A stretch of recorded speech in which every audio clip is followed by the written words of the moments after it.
Hi friends, welcome back to my channel. This is Hari. DSC మాయాజలం, పోస్టుల గందరగోళం. నిర్ణీత వయసు దాటిన అభ్యర్థులు వేలాది మంది ఉన్నారు. వేలాది మంది దరఖాస్తుకు అనర్హత అయ్యే అవకాశం అయితే ఉంది. పూర్తి విషయాన్ని ఈ వీడియోలో చూద్దామండి. మరి ఉపాధ్యాయ నిరుద్యోగులకు 4 ఏళ్లుగా ప్రకటన జాప్యం అయితే జరుగుతుందండి. మరి ఈ 4 ఏళ్లలో నిర్ణీత వయసు దాటిన అభ్యర్థులు అయితే వేలాది మంది ఉన్నారు. ఈ వేలాది మంది దరఖాస్తుకు అయితే అనర్హత అయిపోయే అవకాశం ఉంది. మరి అతి తక్కువ పోస్టులతో భర్తీకి అయితే యత్నం జరుగుతుంది. పూర్తి విషయాల్లో విషయాలందరిలో పబ్లిష్ అయినటువంటి ఈ ఆర్టికల్ మనం చూడొచ్చు. 4 ఏళ్ల నుంచి డిఎస్సి ప్రకటన లేనందున ప్రభుత్వం నిర్దేశించిన వయస్సు మించిపోయి వేలాది మంది దరఖాస్తు చేసేందుకు సైతం అనర్హులుగా మారారు. సకాలంలో డిఎస్సి ఇవ్వనందునే ఈ దుస్థితి దాపరించిందని, ఎన్నికల ముందు కంటితుడుపుగా డిఎస్సి ఇస్తామంటూ జగన్ సర్కార్ ప్రకటిస్తోందని ఉపాధ్యాయ నిరుద్యోగ అభ్యర్థులు ఆగ్రహం అయితే వ్యక్తం చేస్తున్నారు. ఇది ఉపాధ్యాయ నిరుద్యోగులకు జగన్ ప్రభుత్వం చేసిన పెద్ద మోసమని మండిపడుతున్నారు. గత చంద్రబాబు ప్రభుత్వ హయాంలో డిఎస్సి 2018 నాటికి జనరల్ అభ్యర్థులకు 44 ఏళ్ల వరకు అవకాశం అయితే కల్పించారు. దీంతో రిజర్వేషన్ వర్గాలైనటువంటి ఎస్సీ, ఎస్టీ, బీసీ తదితరులకు 49 ఏళ్ల లోపు వరకు దరఖాస్తు చేసుకునే అవకాశం అయితే వచ్చింది. మరి జగన్ అధికారంలోకి రాకముందు ప్రతి ఏటా 10,000 పోస్టులతో జంబో డిఎస్సి ఇస్తానని ప్రకటించగా ఉపాధ్యాయ నిరుద్యోగులు ఆశపడి ఎన్నికల్లో జగన్కు మద్దతు ఇచ్చారు. అప్పటికే డిఎస్సికి దరఖాస్తు చేసేందుకు రోజులు, నెలలు, ఏడాదిలోపు నిర్ణీత గడువు ముగియనున్న వయస్సు వారంతా జగన్ వచ్చిన మొదటి ఏడాదిలోనే డిఎస్సి వస్తుందని ఆశించారు. 4 ఏళ్ల వరకు డిఎస్సి రాకపోవడంతో వారు దరఖాస్తు చేసేందుకు వయసు మీరిపోయి అనర్హులుగా మారనున్నారు. దీనిని దృష్టిలో ఉంచుకొని ఈ 4 ఏళ్ల జాప్యాన్ని కలిపి డిఎస్సికి దరఖాస్తు చేసేందుకు జనరల్ అభ్యర్థులకు 48 సంవత్సరాలుగాను నిర్ణీత వయస్సుగా ఖరారు చేసేలా చూడాలని, అదేవిధంగా రిజర్వేషన్ వర్గాలకు అమలు చేయాలని డిమాండ్ చేస్తున్నారు. పోస్టులపై అయితే గందరగోళం అయితే ఉందండి. మరి ఎన్ని రకాలుగా అయితే 717 అని కొంతమంది అంటున్నారు, 1100 అని కొంతమంది అంటున్నారు, 50,000 పోస్టులు అని కొంతమంది అంటున్నారు. పూర్తి విషయాలు ఇప్పుడు చూద్దామండి. మరి డిఎస్సి పోస్టులపై గందరగోళం అయితే నెలకొంది. అసలు ఎన్ని పోస్టులు అనేది ప్రభుత్వం దగ్గర లెక్కలు లేని పరిస్థితి ఆవరించిందండి. 4 రోజుల క్రితం ప్రభుత్వ లెక్కల ప్రకారం కేవలం 700 పైచీలకు ఉపాధ్యాయ ఖాళీలే ఉన్నట్లు తేల్చగా రాబోయే డిఎస్సికి అవి ఎంతగా పెరుగుతాయి అనేది స్పష్టం లేదు. సీఎం జగన్ ఆదేశాలతో డిఈఓల నుంచి ఖాళీలపై లెక్కలు తీసేందుకు పాఠశాల ఉన్నతాధికారులు సిద్ధమయ్యారు. సీఎం జగన్ ప్రభుత్వం 4 ఏళ్ల తర్వాత ఇప్పుడు ఉన్న ఫలంగా డిఎస్సి అంశం తెరపైకి తీసుకురావడం చర్చనీయాంశంగా మారింది. ఇటీవల పట్టభద్రుల ఎమ్మెల్సీ ఎలక్షన్లో వైసీపీకి ఘోర పరాజయం ఎదురైంది. పోటీ చేసిన 3 సీట్లలోనూ ఓటమి పాలైంది. దానికి తోడు మరో ఏడాదిలోపు సార్వత్రిక ఎన్నికలు రానున్నాయి. వాటన్నిటిని దృష్టిలో ఉంచుకొని జగన్ డిఎస్సి ప్రకటనతో నిరుద్యోగులు ఊరించేందుకు ప్రయత్నాలు అయితే ఆరంభించింది. ఇటీవల సీఎం జగన్ను విద్యాశాఖ మంత్రి బొత్స సత్యనారాయణ కలిసిన అనంతరం త్వరలో డిఎస్సి ఉంటుందని, దానిపై కసరత్తు చేస్తున్నామంటూ మీడియాకు లీకులు ఇచ్చారు. ఇప్పటి వరకు పాత పెండింగ్ డిఎస్సిలో అర్హత సాధించిన వారిని కనీస వేతన విధానంతో మినిమం టైం స్కేల్తో ప్రభుత్వం భర్తీ చేసి ఆ పోస్టులన్నీ జనరల్ డిఎస్సిగా చిత్రీకరించి అభాసుపాలైంది. ఇటీవల శాసనమండలిలోని 4 ఏళ్లలో ఎన్ని డిఎస్సీలు ఇచ్చారు, పోస్టులు ఎన్ని భర్తీ చేశారంటూ పీడిఎఫ్ సభ్యులు అడిగిన ప్రశ్నలకు మంత్రి బొత్స సత్యనారాయణ నుంచి ఇదే సమాధానం వచ్చింది. పాత పెండింగ్ డిఎస్సిలో ఉన్న 10,100 పోస్టులను జనరల్ డిఎస్సి కింద లెక్కల్లోకి చూపారు.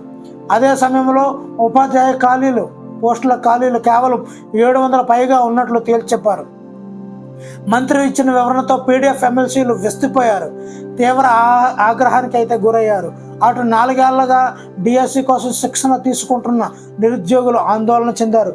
ఇప్పుడు రాబోయే డిఎస్సి ఎన్ని పోస్టులతో ఉంటుందనేది ప్రశ్నార్థకంగా మారింది. మంత్రి ప్రకటించిన ఆ కొద్దిపాటి పోస్టులతోనే డిఎస్సి నిర్వహిస్తారా, లేక ఇంకా పోస్టులు కలిపి ప్రకటిస్తారా అనేది ప్రశ్నార్థకంగా మారింది. మరి ప్రతి ఏటా 10,000 పోస్టులతో డిఎస్సి దగా. జగన్ అధికారంలోకి రాకముందు తన పాదయాత్రలోనూ ఎన్నికల మేనిఫెస్టోలోనూ ప్రతి ఏటా 10,000 పోస్టులతో డిఎస్సి ఇస్తానంటూ హామీ ఇచ్చి పూర్తిగా విస్మరించారు. 4 ఏళ్ళు అవుతున్నప్పటికీ ఇంతవరకు ఒక్క జనరల్ డిఎస్సి ఇవ్వలేకపోయారు. ఇది ఉపాధ్యాయ శిక్షణ పొందిన అభ్యర్థులకు శాపంగా మారింది. ప్రాథమిక పాఠశాలను ఉన్నత పాఠశాలలో విలీనం చేయడంతోనే ఈ సమస్య తలెత్తింది. దీనికి తోడు ఇంగ్లీష్ మీడియం ప్రవేశపెట్టడం, తెలుగు మీడియం ఉపాధ్యాయులను కుదించివేయడంతో పోస్టుల సంఖ్య మరింతగా తగ్గిపోయాయి. ఉపాధ్యాయుల పదవీ విరమణ 62 ఏళ్లకు పెంచడంతో పోస్టులు తగ్గిపోయాయి. జగన్ అధికారంలోకి వచ్చే నాటికి 30,000కు పైగా ఉపాధ్యాయ ఖాళీలు ఉన్నప్పటికీ ఈ 4 ఏళ్లలో అవి కేవలం 700 పైబడి ఖాళీగా చూపడంపై అనేక అనుమానాలు ఉన్నాయి. ఇది నిరుద్యోగులకు ప్రభుత్వం తీవ్ర అన్యాయం చేసినట్లు అవుతుంది. ఎన్నికల మేనిఫెస్టోలో 98% అమలు చేశామంటూ గొప్పలు చెప్పుకుంటున్నటువంటి జగన్ ప్రభుత్వం ఆ హామీలోనే ప్రతి ఏటా జంబో డిఎస్సి ఉన్నప్పటికీ దానిని ఎక్కడి అమలు చేశారంటూ నిరుద్యోగులు ప్రశ్నిస్తున్నారు. 4 ఏళ్లుగా వేల కొద్దీ వెచ్చించి కోచింగ్ సెంటర్లలో శిక్షణ తీసుకున్న వారంతా అప్పుల పాలయ్యారు. మొదటి కరోనాకు ముందే డిఎస్సి వస్తుందంటూ ప్రభుత్వం ప్రకటించి చేతులెత్తేసింది. 4 ఏళ్లుగా ఉపాధ్యాయ అర్హత పరీక్ష టెట్లను సరిగ్గా ప్రభుత్వం నిర్వహించలేకపోయింది. ప్రతి ఏటా 2 టెట్లు నిర్వహించాల్సి ఉండగా దాని లెక్క ప్రకారం 4 ఏళ్లలో 8 టెట్లు నిర్వహించాలి. ఇటీవల కేవలం 1 టెట్నే ప్రభుత్వం నిర్వహించింది. నాడు నేడు కింద పాఠశాలను రూపురేఖలు మార్చామని ప్రభుత్వం ప్రచారం చేసుకుంటున్నా అక్కడ బోధించేందుకు అవసరమైన ఉపాధ్యాయుల భర్తీ లేకపోతే ఎలా అని ప్రశ్నిస్తున్నారు. మెగా డిఎస్సినా?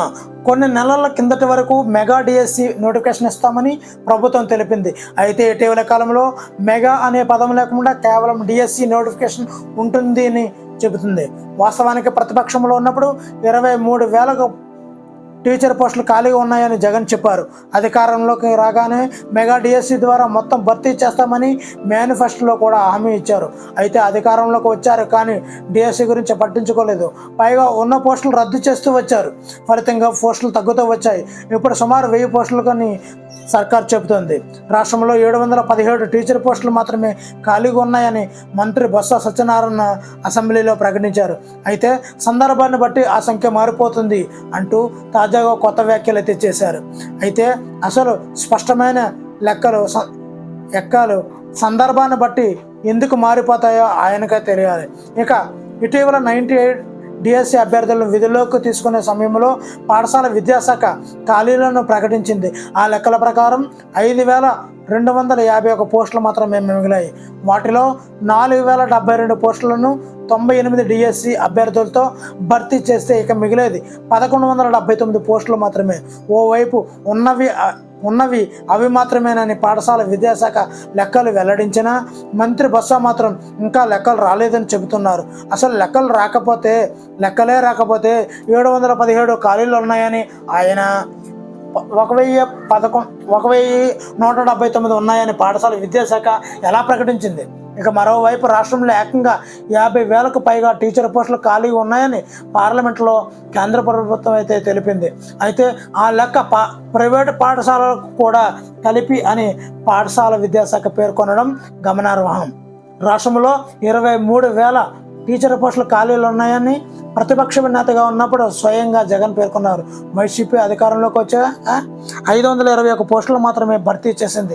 2018 డిఎస్సిలో సుమారు 8,000 పోస్టులు భర్తీ చేశారు. ఇక ఆ తర్వాత పోస్టులను భర్తీ చేయకుండా ప్రభుత్వం రద్దు చేస్తూ వచ్చింది. ఆర్ట్, డ్రాయింగ్, క్రాఫ్ట్ టీచర్ పోస్టులు 1,145, అంతకుముందు సర్దుబాటు పేరుతో 4,700 పోస్టులు రద్దు చేసింది. ఇక ఇప్పుడు మినిమం టైం స్కేల్ పద్ధతిలో తీసుకుంటున్న 98 డిఎస్సి అభ్యర్థులను కూడా రెగ్యులర్ పోస్టుల్లో కలిపేసింది. ఇవన్నీ పోగా ఇక మిగిలింది 1,179 పోస్టులు మాత్రమేనని చెబుతున్నారు. దీన్ని బట్టి మెగా డిఎస్సీలు లేకుండానే రాష్ట్రంలో పోస్టులన్నీ నిండిపోయాయి. మరి 7 లక్షల మంది ఆశలపై నీళ్లు. గత ఏడాది ప్రభుత్వం టెట్ నిర్వహించింది. టెట్ రాసేందుకు ఏకంగా 5,25,000 మంది దరఖాస్తు చేసుకున్నారు. వీరిలో 4 లక్షల మందికి పైగా టెట్ రాశారు. వీరితో పాటు కొత్తగా బీఈడీ పూర్తి చేసిన వారు, టెట్ పరీక్షకు దరఖాస్తు చేయని వారిని కలిపితే సుమారు 7 లక్షల మంది డిఎస్సిపై ఆశ పెట్టుకున్నారు. ఇప్పటి వరకు కనీసం చివరి ఏడాదిలోనైనా డిఎస్సి ఇస్తారేమో అని పెట్టుకున్న ఆశలు కూడా తీరే పరిస్థితి కనిపించడం లేదు. ఎందుకంటే అసలు పోస్టులే 1000కి అటు ఇటుగా ఉన్నప్పుడు డిఎస్సి ఇచ్చిన ప్రయోజనం ఏంటనేది అభ్యర్థులు అన్నమాట. మరి ఇలాంటి తాజా అప్డేట్స్ కావాలంటే ఛానల్ని సబ్స్క్రైబ్ చేసుకోండి, ఈ వీడియోని లైక్ చేయండి. Thank you for watching. Me Hari signing out.